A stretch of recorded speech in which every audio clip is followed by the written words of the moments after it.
Okay, so today we're going to be performing, serving the paralyzed resident a meal tray for them to eat.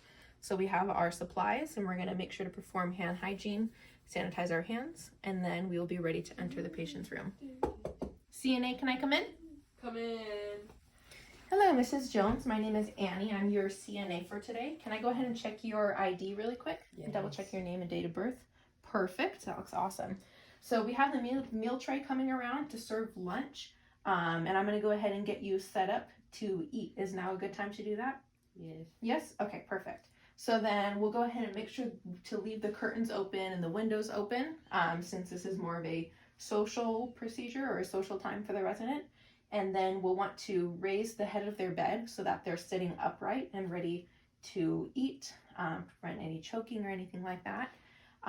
And then we'll leave both of the bed rails up, and we will provide the resident with this washcloth so she can wash her hands, wipe her face, and anything like that to get ready to eat. And then the overhead table that we have that we're going to put the food on, we'll go ahead and grab a wipe and wipe that down so it's freshly cleaned. And then I think that should be everything to prep the resident to eat. So then, Mrs. Jones, I'm going to go grab your meal tray and I will be right back with your lunch. Okay. And then we'll go out into the hallway and grab the resident's meal tray. And then we want to make sure to grab the right one with her name on it. And then once we have it, we're going to read her tag and just read aloud both of her name and then any allergies she had and also her dietary preferences or dietary needs. And then once we have all of that, then we can go back into the patient's room. CNA coming in. Hello, Mrs. Jones. Here is your lunch. You can go ahead and hold it here. Okay, and then once we have the meal tray here with the resident, we can go ahead and take off any of the lids and things so we can see the food. And then before feeding the resident and getting the food ready, we just want to look over all of her food and liquids and everything to make sure that there's nothing that goes against her allergies or her dietary needs. And if there's anything that the resident can't eat because of her diet or whatever, then we would remove those and maybe offer a substitute or something else that the resident can have instead, so you aren't just taking things away from the resident. And then once that's all set, then we can go ahead and prep the food. So we'll go ahead and offer the resident if they want, for example, for us to add salt to something or sugar, or if they want us to add maybe some condiments to their food, then we would offer that to the resident. And then after that, we'll go ahead and use the utensils to cut up all of their food and get that ready. And then before feeding the resident, we want to make sure to drape them with this to prevent any food or spilling to get on their clothes. All right, and then we should be ready. So then you could ask the resident what they would like to eat first. So what would you like to eat first, Mrs. Jones? The hot dog. The hot dog? Okay, so we'll go ahead and cut up the hot dog, make sure it's in good bite size, and then we can feed that to the resident. Awesome. And then also while you're feeding the resident between bites, you want to make sure to offer them some kind of drink, whatever drink they were provided, if it's water or juice or soda, whatever it is they have. And then you'll continue feeding them, making sure to give them time to eat and just being patient with them, not rushing them to eat, and then continuing to offer them water or some kind of juice between each of their bites. And then once the resident is done, then I can go ahead and take this meal tray for you, Mrs. Jones.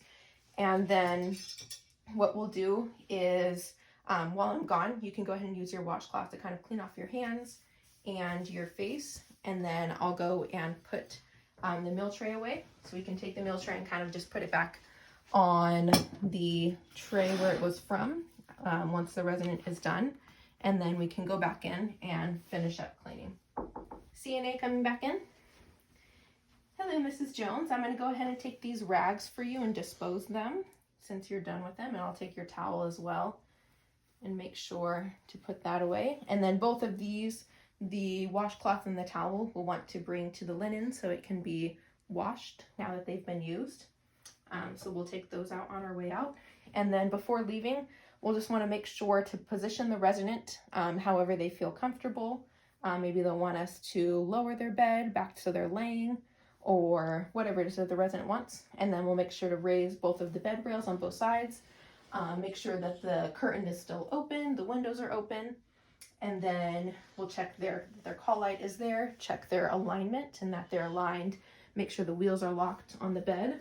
And then I think that should be everything. Oh, yes, and then last thing I forgot, you'll want to make sure the overhead table to wipe it down one more time now that the food is gone. So we'll wipe down the overhead table and then make sure that's positioned close to the resident so it's within reach.